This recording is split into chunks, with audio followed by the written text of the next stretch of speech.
When people die, they may not be completely gone. There are times where spirits are left behind, bound to a place. I hope you're ready, because it's time to get comfortable and let the darkness take control. Around the time I was a sophomore in college, my parents decided to tear down our house and rebuild, seeing as a lot of people in our neighborhood were doing the same for value purposes. I had made multiple jokes about how cool it would be to get a secret room that no one knew about, but didn't actually expect them to take adding it into consideration. Turns out, they worked with the contractor and ended up having an area set aside. Basically, if you're looking inside my closet and turned right, you could walk to the corner where there was a 1.5-foot bar to hang clothes. If you moved these clothes, there was a wall behind that you could push open, and bam, the hidden room, fully equipped with ceiling lights and electric plugs. Imagine how many games of hide and seek I won. No one ever found me.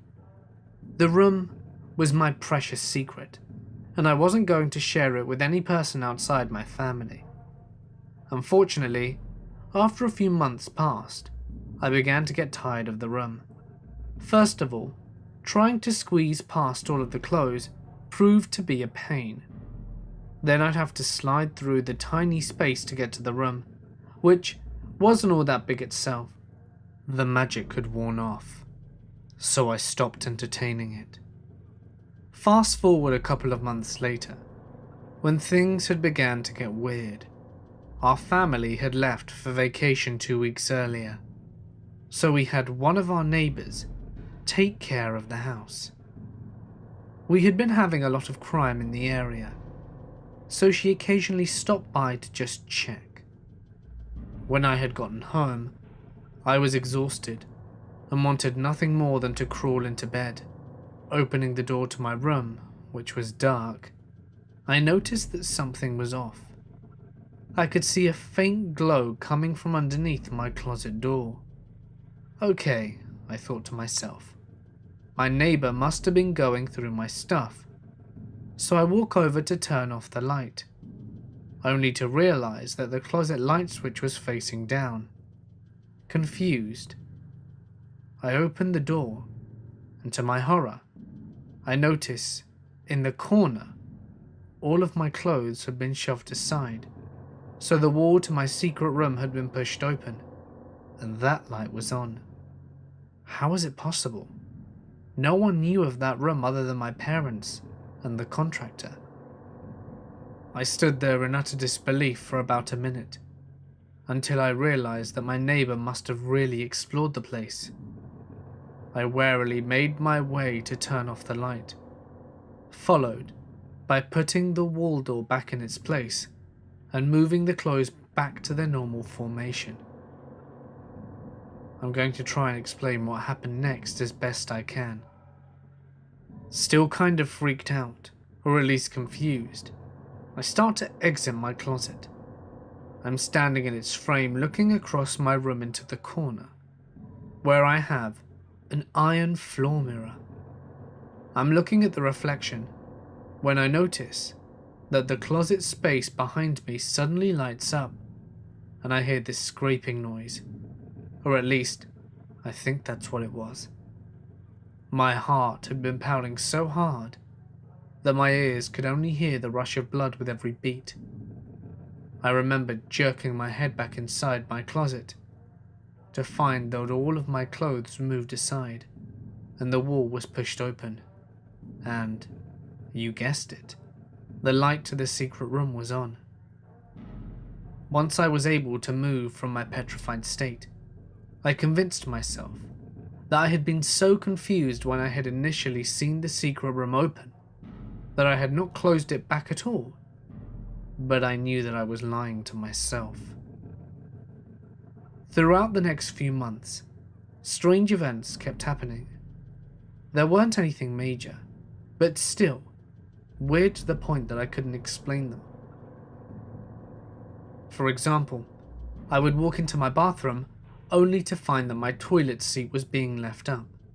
Every single time. I was assuming my dad was coming into my room to use it, but that would mean he had a serious case of an overactive bladder. When I approached him about it, he looked at me as though I were crazy and asked me why he would use my bathroom when we had one down the hall. I couldn't answer that question. There were other instances where I would wake up in the morning only to find that on multiple occasions my closet door was wide open. Before any of you say that it's not a big deal, let me clarify that I had been slightly terrified of my closet and made sure every night that the door was closed before I went to sleep. I would check to make sure I heard the click and pull back and forth a few times to prove it had been shut all the way. There was no reason it should be wide open, and there was also no way to explain why, occasionally, the light was turned on in the middle of the night. I know, malfunctioning lights and toilet seats don't come off as scary, but bear with me. I was freaked out to the point that I finally approached my mum about it when we were both working in our downstairs office one day. Here's a bit of background on her. She doesn't believe in ghosts whatsoever. In fact, she raised me and my older brother, who had been moved out since we lived in the new house, to think that any person who believed in ghosts was crazy. So when I tell her of my superstitions, I'm surprised when she sighs and says that she's noticed weird things have happened too. She continued to tell me how when we first moved into the house, the one that we tore down, she would always hear footsteps walking around in my brother's bedroom. This would confuse her, because he was at school every time this happened. But she could have sworn she heard him running around. One time, when she had walked up, toys were sprawled across this carpet. This took her by surprise, because he had never left his room like this before heading out. She then went on to explain that the previous owners of the house had a young son that died in my brother's room, which is what led them to sell the house, which she never told me about before. I'm guessing she had thought I was old enough to know now, and not form any irrational stories about ghosts or our haunted house. If that had been her goal, I hate to inform her that it absolutely did not work. At this point, I was now positive that our house was haunted. She wrapped up her story and laughed it off though. It's silly to believe that there wasn't a logical explanation to weird things happening. The footsteps coming from the old house was because it was old. The lighting and the toilet issues was stemming from the fact that the house was brand new. Yeah, okay. At that point, we swiveled around in our office chairs and continued working on our computers. After a minute or so, I can hear this sound, almost white noise. I turned to my mum, thinking she was taking a break and watching some weird video, when I notice she's looking at me with the same confused face. "It sounds like your shower's running," she said. My bedroom and bathroom were directly above our heads.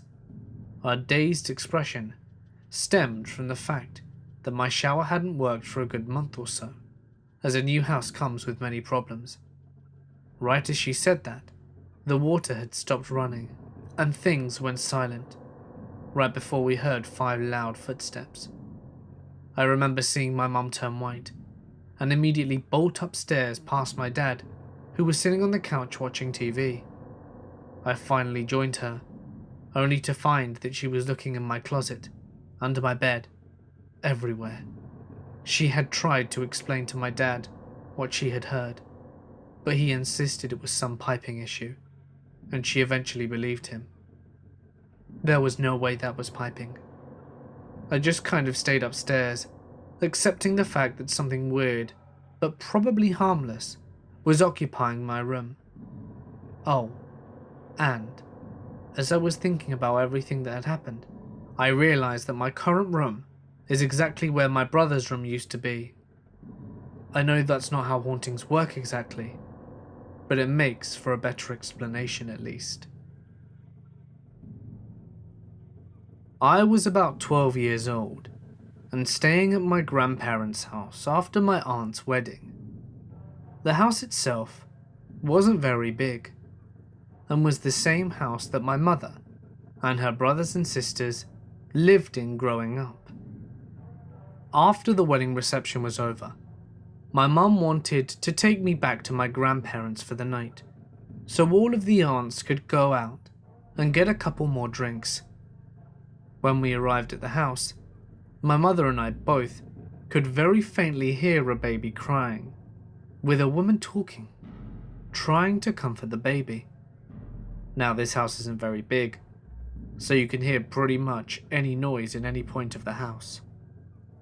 Our initial thoughts were that someone forgot to turn off the TVs in the house, so we both walked around the house trying to find the TVs that were left on.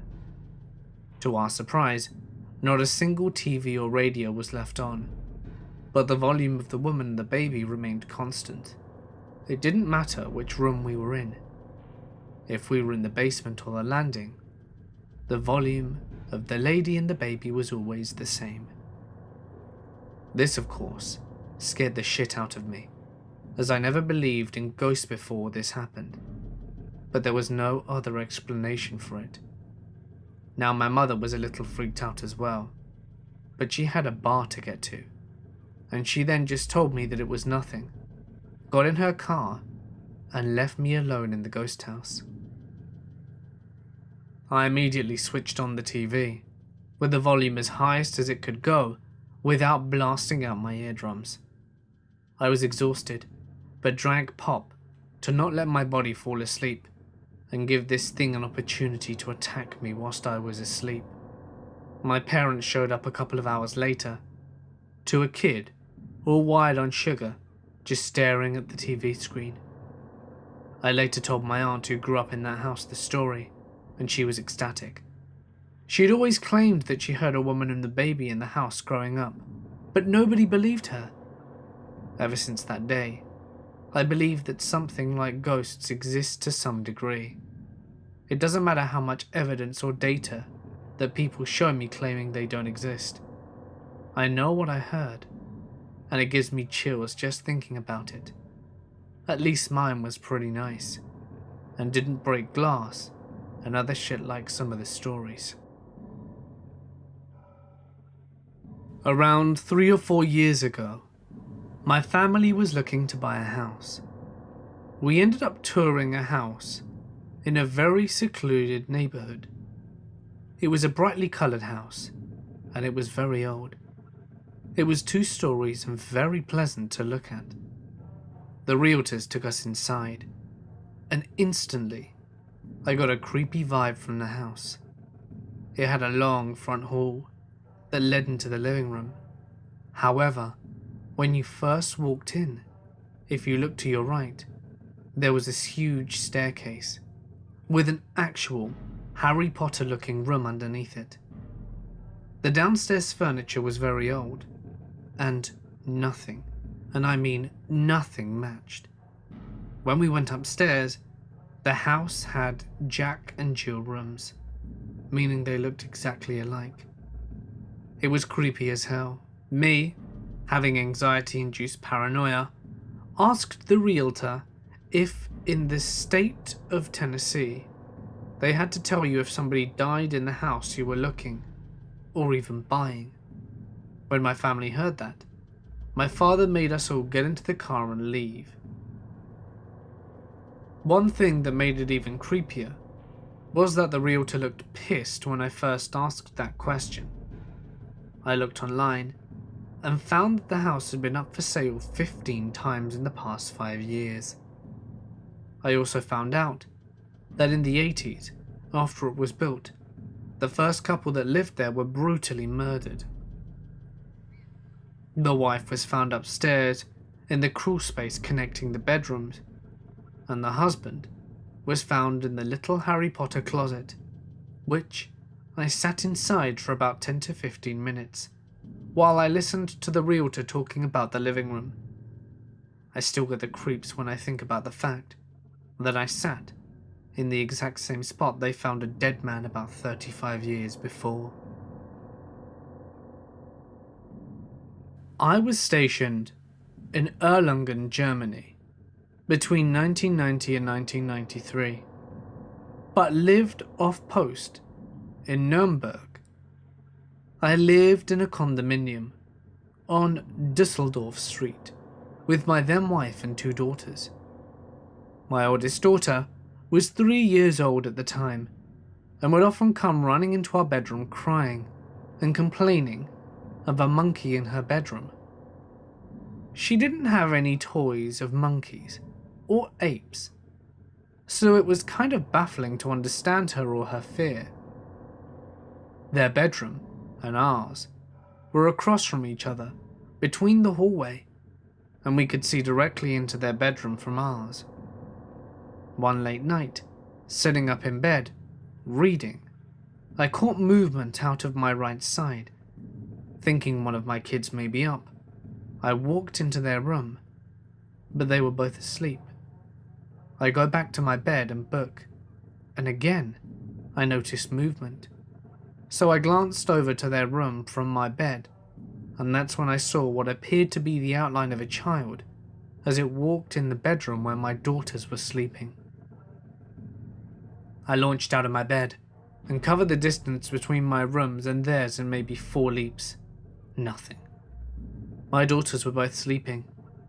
This was mid-tour for me, so for the remaining year and a half, we all slept in our room. My ex lived in an apartment that she was told was haunted. It was small above a shop on the Esplanade in Hervey Bay, Queensland. We didn't believe it was haunted, but weird things kept happening. On more than one occasion, I would be woken up in the middle of the night for no reason, and the front door would always be open. Every single time, there was something that looked like the shadow of a child standing upright in the doorway. I thought it was just me seeing this, but when I told my ex and her roommate about it, they went white.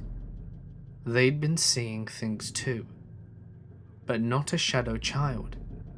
They saw a shadow man, and sometimes a shadow cat. As we talked, we could feel the atmosphere of the apartment pressing in on us. We could feel something in the room with us.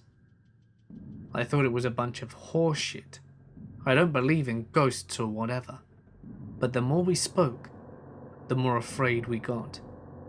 So my ex's roommate called up one of her spiritual friends who does cleansings regularly, and he came into the apartment and instantly broke into a sweat. He told us something bad was going to happen now, and that we needed to be aware of it. We did a cleansing and casting out ritual, and right at the very end, my ex's roommate's CD player switched on and played Bon Jovi's Bad Medicine at full volume. The CD player wasn't plugged in, and did not have any batteries in it. The only way we could go turn it off was to take it across the road to the beach and dump it in the ocean. My wife and I bought a house last year, and it's been a bit odd, with some minute activity, strange sounds, whispers, etc., but my wife and I are like lightning rods for it, so whatever. What was especially odd is one of the houses we viewed when we were house hunting. It was a brick fortress, like house surrounded by a black wrought iron fence with a waist-height gate. Upon entering the house, it felt very, very uncomfortable, and the air was very dense. The first floor had a living room just inside the door which led to the kitchen. There were a few other rooms, but each room connected to the next, and were maze-like. The house was a Cape Cod, and the second floor was especially strange. The floor had a collection of cheap children's gym mats and random carpet pieces and rugs, stapled to the wood floor in utter chaos. There were crude paintings of a 1930s Mickey Mouse and elephants, and everything was super creepy. The basement was the worst. The stairs to the basement extended down below the level of dirt under the stairs, literal earth. You couldn't tell how deep back under the stairs went because of the darkness. The ground my wife and our realtor stood on, once off the stairs, was below this dirt floor, so the earth level was about mid-chest height. In this weird basement, there were 2 residential refrigerators and 1 industrial one. There was also a steel workbench with knives. The basement felt like I was surrounded by 1,000 bodiless eyes staring at me. We left and had trouble getting out of that wrought iron fence and of what I now call the serial killer house.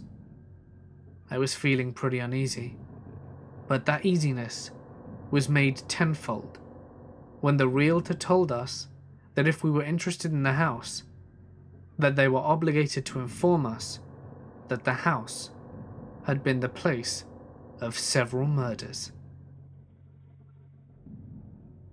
I had just moved back to my hometown after attending an art school for 2 years. The only apartment I could find was a really dumpy loft over a warehouse for $50 a month. This was 1971, way before these kinds of apartments were cool. This was cheap, even for back then, and though I wondered a bit about that, it wasn't totally out of the norm. It did have tall windows and skylights, so it worked great for a studio. Since it was a loft, it was a big wide open space with the bathroom being the only room. There were 2 other doors, one to the stairs down to the street, and the fire escape door that had one of those fire alarms on it, if you go out of it. The bathroom was like a box cubicle with a shower and a sink and toilet. I had been living there for about a month, when one night I woke up and went to use the bathroom. The door had a small sliding lock on it, and I always lock it out of habit. Just as I was about to leave, I heard heavy footsteps walking up the bathroom door, and I watched in horror as the doorknob turned and rattled, shaking the whole door. It was the first time in my life where I was so scared that I actually felt my body go completely numb. I thought for sure that someone had gotten in, and I was now getting ready to be raped or killed. The lock was a little wimpy thing that honestly a granny could have broken. The doorknob rattled several more times, then something hit the door really hard. I then heard the footsteps walk away and go down the steps. I heard the door to the street open and close, then silence. I think it took me nearly 30 minutes to leave the bathroom and go down. When I finally did turn on every light in the place, and I went to inspect the door to the street, there were 3 locks on that door. 2 of them could only be locked from the inside, and they were locked. Nothing could have come or gone in that way. I even checked the fire escape, but it was locked in a similar fashion. I couldn't sleep for the rest of the night.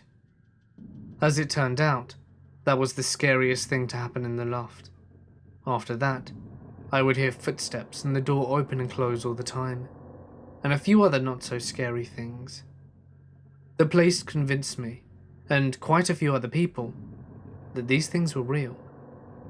I ended up living there for 3 years, and would have stayed longer, but the place got sold, and the new owner wanted to move to the loft themselves.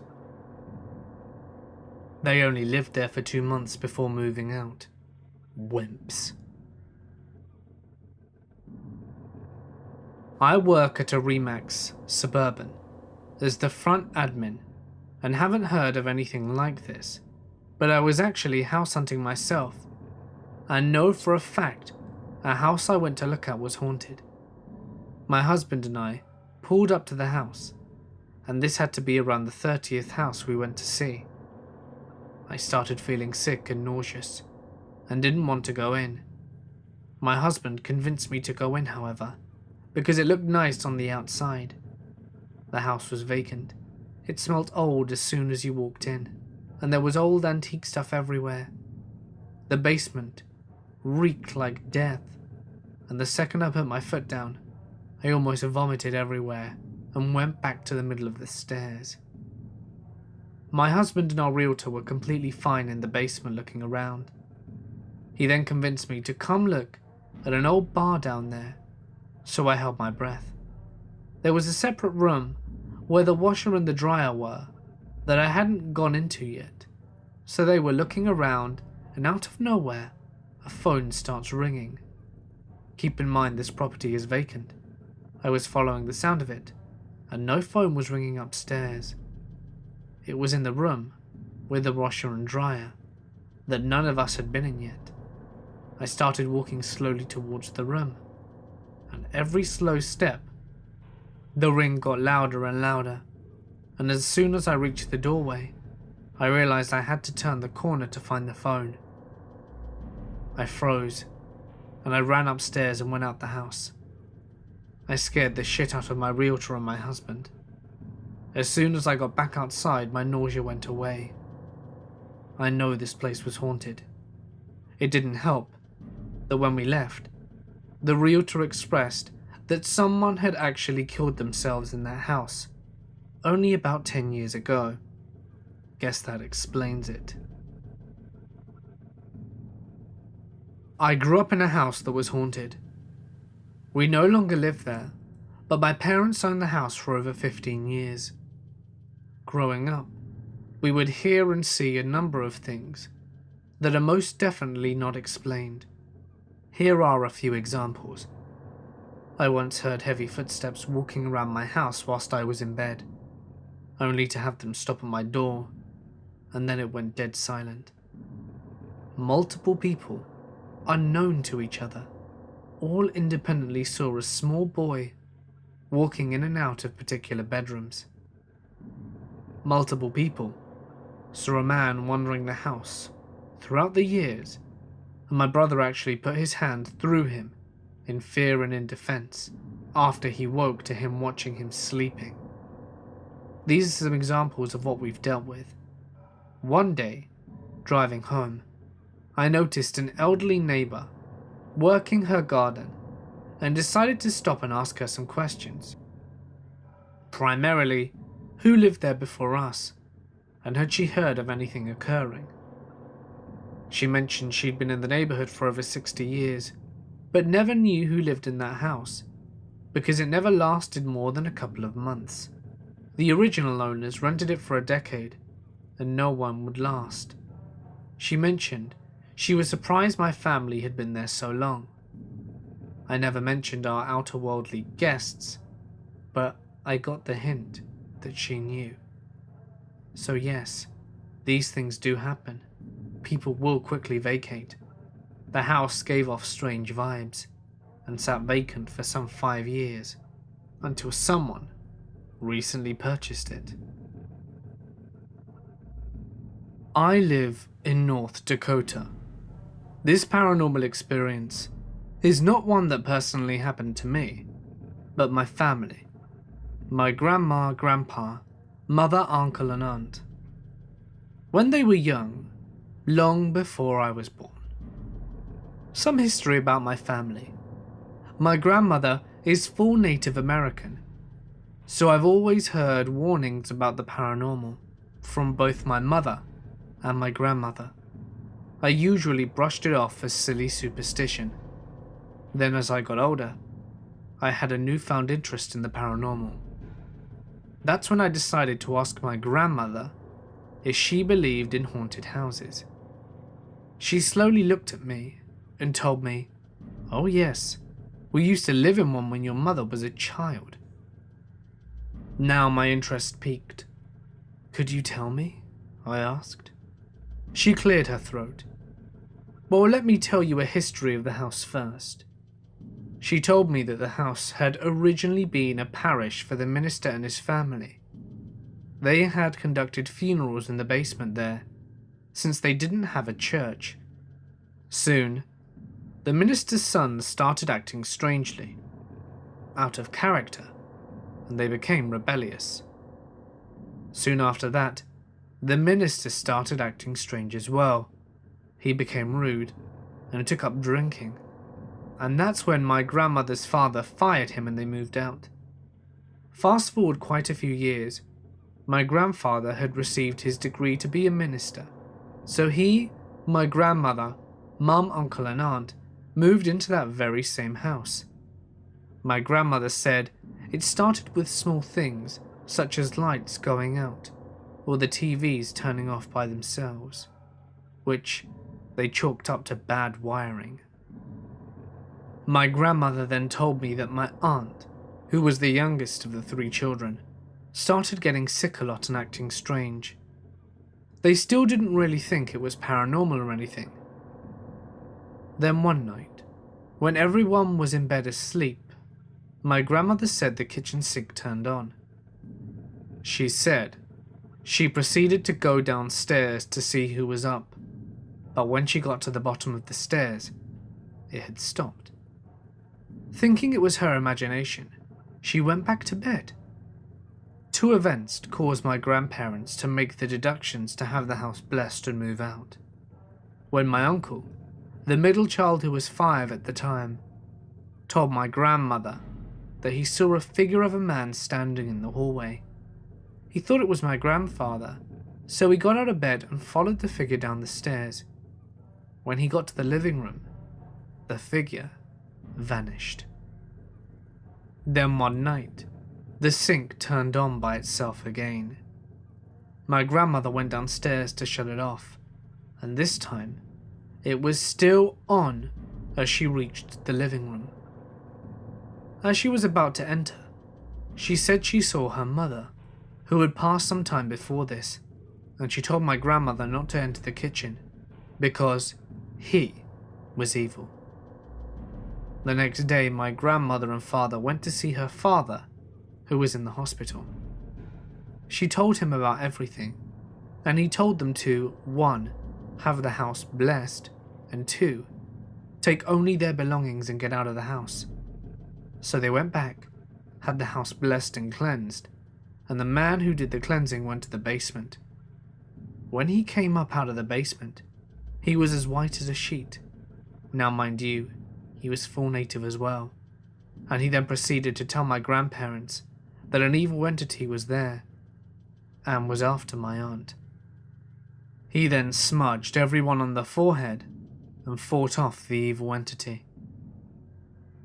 My grandmother told me that when my aunt was smudged, she turned red, got very hot, and steam started coming off her body, almost as if she were on fire. Then it all stopped. She said there was a shift in the air after that. They stayed only one more night. They loaded up their belongings and left the next day. She said the house had since been torn down, and it still gives me the chills to think about it. These types of things have happened to me since I was 13 or so, in just about every house that I've lived, as we moved a lot growing up. The first time I remember anything weird was with my closet. I would shut it at night, but it would be open in the morning. For a week or so, this happened. One night, something woke me up. I had bunk beds in my room, and was laying on the bottom bunk, staring in the dark room. First, I noticed the closet was open. Then I noticed a crouched human-like shadow figure at the bedroom door. Like in the doorway. I just panicked. I jumped and pulled on the curtain chain on my ceiling fan, but it was off at the switch next to the door. I ran to the door and flipped the switch, only now the light was off still because I had pulled the chain. I was sobbing at that point. I ran back to the chain and the light came on that time, and there was nothing there. I don't think I've ever been so terrified. I convinced myself that it had been my mum's friend staying in our guest house pulling some kind of prank, though no one ever admitted to it. Nothing ever happened again at that house. I would come home from work to find my toilet seat up and all my curtains opened. Opening the curtains was something I never bothered to do at 17 years old, especially since I left for work at 4:30 a.m. It happened every day. At night, I would flush the toilet, and I heard steps walk through the kitchen. My mum agreed to let me take the family dog to live with me, because I was so creeped out. I was sure someone was coming in whilst I was gone. He was aggressive. I would never allow anyone in the house. I came home one time to find the dog had actually torn up the curtains, which is creepy now, but I wrote it off as separation anxiety at the time. Still, the toilet seat was up every day after work, and my dog heard the flushing and footsteps as well. He would bark and growl and stare into the kitchen with his fur standing up. Another apartment, a bell or alarm thing started going off randomly. It was hidden behind ceiling tiles. It even went off after we cut the wires. Still had no idea what the bell went to, and the landlord didn't know. Finally, we tore it out and threw it away. My current house, I've had things move in front of me. My dog barks at corners, and one night, my touch lamp turned on, and still occasionally does, completely independently. Not to mention that someone, who clearly wasn't there, had tried opening my bedroom door in the middle of the night. My door doesn't shut right, and there's no need to turn the knob. You just push and it opens, yet someone was jiggling the knob like it was locked. My husband yelled, "Come in," thinking it was my sister, but no one came. I got up a few minutes later to see what she wanted, and she swore it wasn't her. It follows me everywhere. I'm pretty used to it at this point. As long as there's no scary crouching shadow people, I think it's pretty cool. About 5 months ago, I got home from work at around 10 p.m. and to enter the living room, you have to walk past the basement stairs. I did so without actually looking straight down them, but had full vision of them. There was a huge brown head at the bottom of the stairs, opening and closing its mouth. I took about 5 steps past the stairs before it caught up with me, and then I was scared that it was a person in my basement. I called a friend of mine to come over. She did, and we didn't find anything there. All the doors were locked and nothing had been moved. A few months after I was watching TV upstairs before work, I heard a noise, like something had been thrown across the room in my basement. I froze for a second, looked around, and saw that all of my pets were in the same room as me. I called my friend again, told her to stay on the line as I checked out the basement.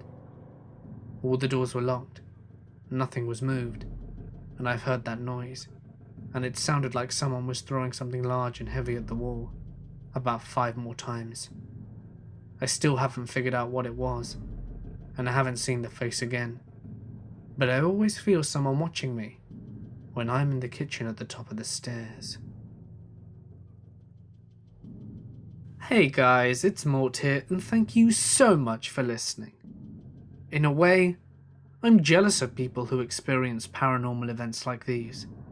I've always wanted to see a ghost, or for something to happen to me. But as of yet, I have no luck. Hopefully in future. Have any of you ever seen anything that you cannot explain? If so, feel free to share your stories with me. I would certainly love to read them. Just wanted to give you a heads up that my brother over on his history channel just released a new video, and I personally would be really grateful if you could go check out and follow him. I'm sure you'll really enjoy it. I'll leave a link in the description, and at the end of the video for your convenience. But anyway, for now guys, I'm going to sign off. Stay awesome, and I'll see you in the next one.